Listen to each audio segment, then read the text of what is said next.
Yung papalit natin yan, mas makapal na yan, ayan, tubong Didos. Ayan. Ayan, ito po. Hindi ko pwede yung pakiting yung damit ko, hindi man natin sponsorship yan. Nakita niya, pakapal, di ba?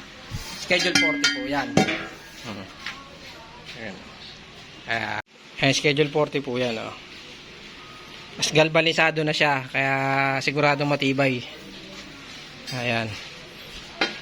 Okay na.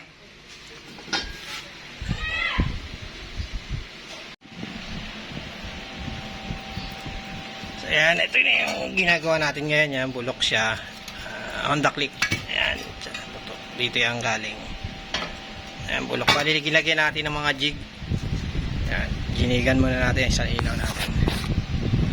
Ayan, ginabitan natin ng mga braces.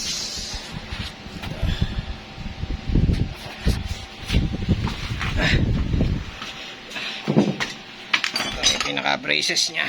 Ayan. Para hindi siya gumalaw. Yan, lagyan natin ng mga brace. Honda Click. Ayan, bali tinanggal din natin yung mga wiring nya. Ayan, oh. Ito yung ano.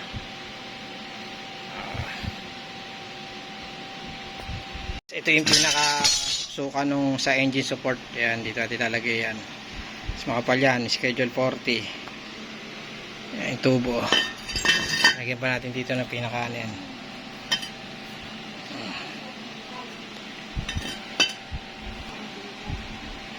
Ito na guys yung kabitan ng goma natin. Ayan. Okay na, nagawa na natin. Ayan, oh. Makapal po yan. Ayan po. Ayan, sa mga nakikita po natin sa mga video natin. Schedule 40 po yan. Kapal yan. Oh. Ayan, oh. Ito nyo naman. Kapal yan. Tapos galvanize po yan. Ito po yung dati na pinagpalitan. Ayan, wasak-wasak na. Kita nyo. Bulok na. Ito pa yung isa. So ito yung mga pinag-anuhan niya, oh. Puro kalawang. Honda Click bali yan. Honda Click po yung ginagawa natin. Ayan. Ito po. Ayan. Ayan po yung tinanggal na ginawa natin. Yan. Makapal po yung ginamit natin na materialis dyan na flat bar. Kukunin ko lang po. Ito po yung kinabit natin sa pinaka bracket nya. Ayan. Ito yung makapal po yan. Ayan. Okay na po. Simulan na natin muli. Ito nyo guys na naikabit na natin to. Yung mga bakal na yan. May takip pa dito yan. Di ba? Bali tapos yan. So ito yung pinrest natin. Kasi ganito yung isa dati. Yan. Ganito yan. Bali, kinope lang natin yung dati. Ayan.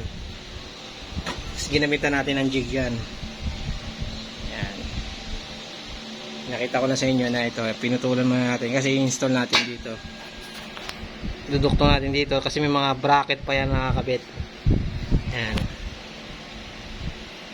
Ganyan yung pinakapalitan natin.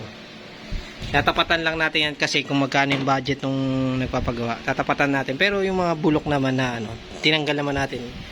Marami naman tayo nagawa niya. Makita niyo naman sa mga video natin. So, yun. So, yan bali guys, naikabit na natin itong tubo natin. Yan, naka-setting na. Yan, nalagyan din natin ng kalso yung angat para hindi magbago yung setting nung gulong niya. Yan, tapos po, ito, gagrinderin pa natin yan para magkaroon ng gagrinderin pa natin para magkaroon ng awang para pasukan ng welding. Tapos dito, ganun din. Kasi ito, ganyan kagaya niya, may awang na ganyan. Yan, ganyan po yung natin. Bali, okay na siya. Ito yung kanina na pinakita ko sa inyo. Ayan, oh. Naikabit na natin. Yan. So, bali ito, lalagyan na lang natin ng pinaka takip yan na flat bar din. Gagawin natin. As ito, ipupulwid na lang natin yan. Mga part niya yan. Ito, yan. Lalagyan din natin ng lalagyan natin ng gap yan para pumasok yung welding natin. Kasi yan, meron pang mga nakalagay na mga bracket yan. Yung mga bracket pa nakalagay yan. Ito yung mga bracket yan. Nakalagay pa rito yan. Yan. Tsaka to, meron pa yan sa ilalim ito, yung mga bracket niya. Yan, oh.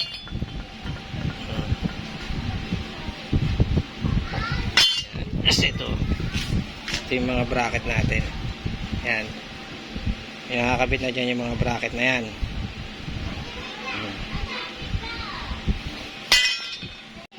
Kaya itong mga ano natin, mawawala na rin yan. Pagka nakita nyo sa finished product nyan, bali, pinakita ko lang sa inyo na naikabit na natin. So, yan. Bali, bukas, pupulwed na lang yan. Ililinisin, tapos kakabit yung bracket, cover, side stand. So, yan.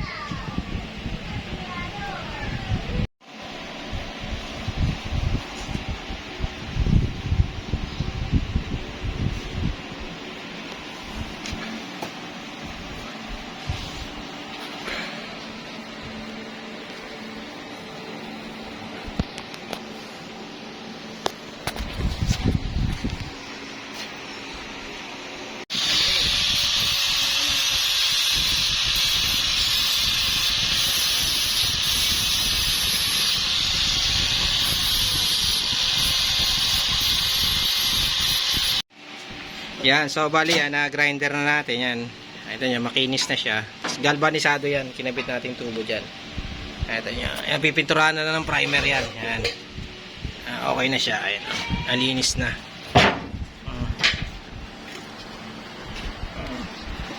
Yan, kabilaan yan. Yan, okay na. Yan.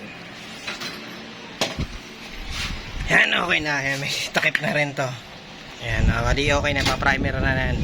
Nag-grind na lininis na yan. Tapos tinanggal na rin yung mga nakalagay dito na jig. Ayan. So, yun. Pa-prime muna. Ay, centers lang muna dyan. Papasenters na natin. Ayan, yung gap issue nya. Ayan, ganun na ganun din pinaka-gap issue nyan. Kung ano yung stock, ganun na ganun din po yan. Okay na siya. Pinakita ko lang yung gap issue nung ano. Ayun, okay.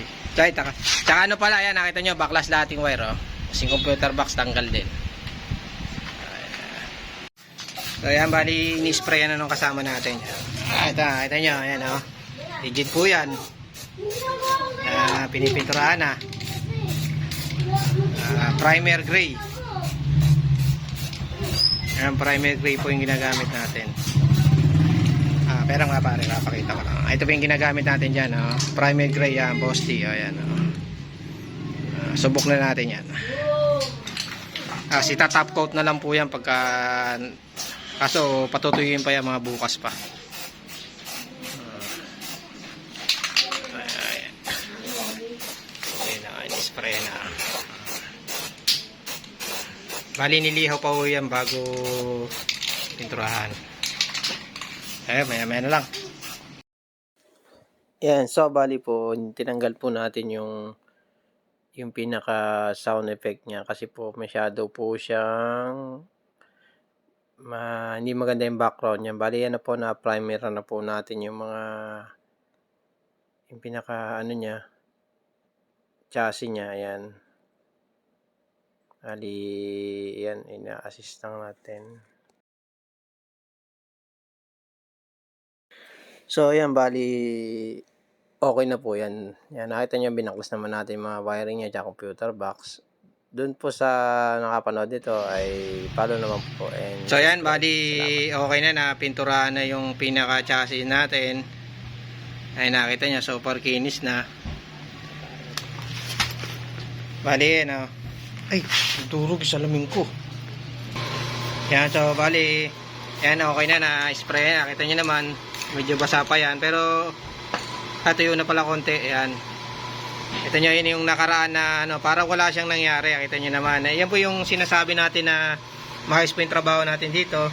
Ayan, kita nyo naman po yan. Kuha rin yung dating itsura nung natin, stock na ganun din.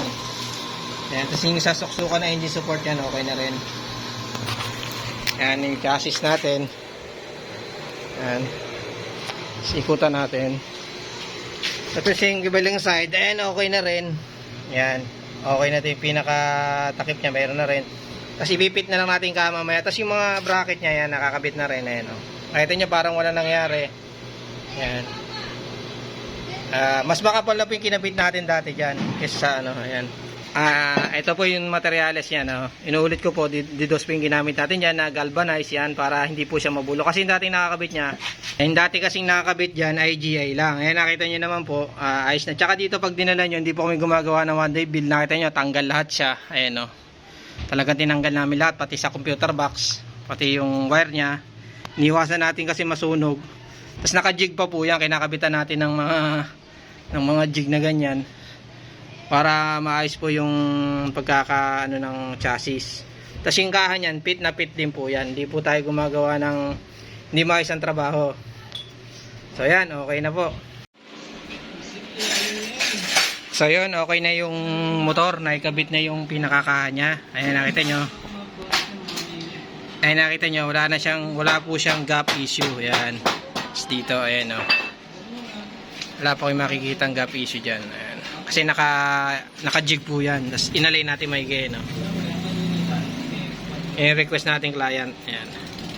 Wala tayong gap issue. Ayan. Okay na siya. Tapos dito. Ayan. Ayan. Ayan. Ayan. Honda Click. Tapos pantay na po yung pinakagulong niyan. Para patlikod. Ayan, ito umikot lang tayo. Ito yung kabila niya. Ayan, okay na rin. Tapos dito, ayan, wala na siyang gap issue yan. Ayan, ayan, okay na po siya. Ayan, ito inaano lang yan. Ayan, ano lang yan. Ayan, okay na. Stop. Ayan, okay na siya. Bali, tapos na yung Honda Click. Antayin na lang natin yung may-ari para pick upin yung kanyang motor, ha? Bali, nandito na si Sir. Yan, at nagkatakaton, tinetesting pa natin. Yan. So, bali, okay na, Sir, ha? Solid. Yan. Bali, grab si Sir, no, Sir? Grab. Ay, sa grab. Ano ba? Ano ba yung Lalamove? Ayun, Lalamove pala. Yan, pa-service ni Bossing. Yan, bali, i-repair natin yung chassis. Makita nyo naman sa mga video natin yan. Yan. Sir, maraming salamat, ha? Hindi po. Ayan, nakita ni Sir kung paano natin ginawa.